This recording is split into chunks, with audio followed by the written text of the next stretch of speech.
The breakup with the narcissist can be so brutal that we get stuck in our emotions, and then the narcissist quickly moves on to a new person, and it's very hurtful. And a lot of this, honestly, it's because they can't be alone with themselves. But remember when you first met the narcissist? Remember how the relationship wasn't even that great to begin with? Yeah, it was the best the relationship ever was because of the fake love bombing. But even then, like, something felt off. Like, they weren't, there was those moments, I believe we all had them, where maybe they flaked on a date when they promised they'd be there. Like, it wasn't all amazing. Like, I'm sure we've all had relationships in the past that have just been better, right? It feels off because our intuition, something that we weren't listening to at the time, it was telling us something. And now it's very obvious, right? Like, something felt off because something was off. They were a narcissist. The new supply is going through this just like we are. It's not like the narcissist cured themselves in like that week, or even sometimes even less, that they moved on from you, most likely with someone that they were already talking to. The new supply is wondering what's wrong. They're having these doubts already. Like, it's already getting bad. They're already starting to get devalued. She's probably already triangulated that new supply with either you or other supplies. But this new supply is already being gaslit. They're already so deep in it, and they fell for the love bombing phase. Hopefully, you've awakened at this point. Hopefully, you are not replying to their hoovers anymore. And this bruises their little fragile egos, and they don't take that lightly. So they're seething. They're looking at their phone, you not responding to the hoovers, and they're mad. And they're using up all that hateful energy to talk to their flying monkeys and put dirt on your name. You don't think that spills out into the relationship? The past relationships, that the reminders of the narcissist failures, that's a big part of what affected your relationship, what's affecting their relationship with the new supply. And it's not a point we're all at to be so neutral about what's happened, but understand that the and people in general, when someone's rude to you that you don't even know, like maybe the cashier at the grocery store or whatever, they're treating you based on the way they feel. Especially like in that example, that person doesn't know you. They are either, they're going through some rough thing in their head, and they're just projecting it out onto the world. The narcissist does this in an even more extreme sense.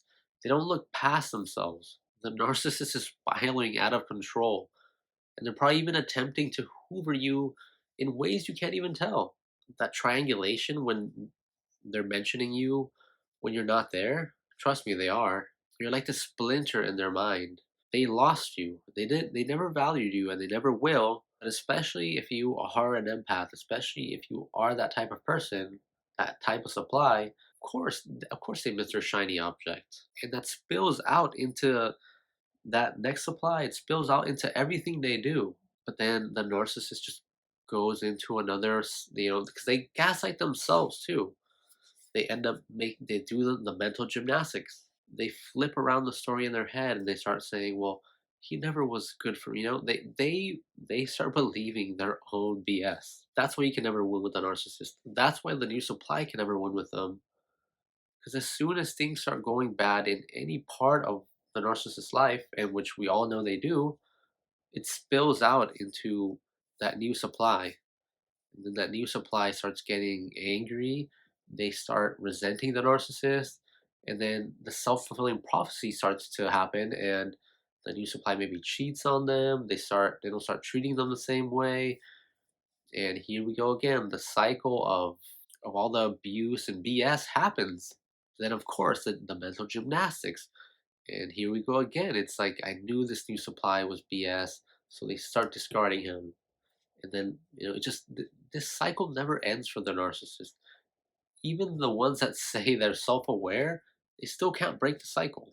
The best place you need to get to is, you need to stop caring what the narcissist is doing with the new supply, and face yourself. That is the truth. A lot of people don't like hearing this, but the absolute truth is, I was like a lot of you.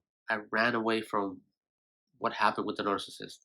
I didn't want to accept it, and I did all sorts of dumb things to try to cope with the pain. The moment I faced reality and I accepted what happened, not that I was blaming myself, but just it's stop running away from the pain. Pain is an indicator of growth. Pain is the price we pay to become a better person. That's why when you go work out and it sucks and you're breathing hard and like your muscles hurt, it's painful because you're growing. These scars a narcissist gave you are painful because they're gonna heal into something even better. The worst thing I think I've realized and just gaining all this knowledge about narcissism and from what all I know is just the narcissist robs us of our sense of self. It will never really be the person we were before them. It's impossible. Because even when we heal and we say like I've always been saying this thing where I'm gonna use this pain to become a better person. But it's kind of still about the narcissist. It's about what they did to me and I'm gonna use it to fuel my whatever. But that's my path. And that's not necessarily the healthiest path. I have very specific goals. What I believe is the healthier path is to accept what happened, but not let it affect your life. That is the worst thing they do to you. They rob you of your sense of self, and their life becomes about being a survivor, about what happened to me, about I'm gonna do this because the narcissist did to me this. Like, forget all that. Go rediscover.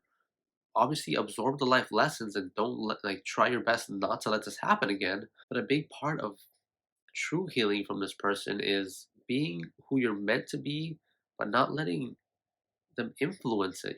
Don't become a doctor because you're trying to get back at the narcissist. Go be a doctor because that's what you truly want. I hope that message makes sense because sometimes I feel we end up living our lives whether we feel better or we do better in life. I feel like we end up losing our the true path we were on in life because of what happened to us with the narcissist.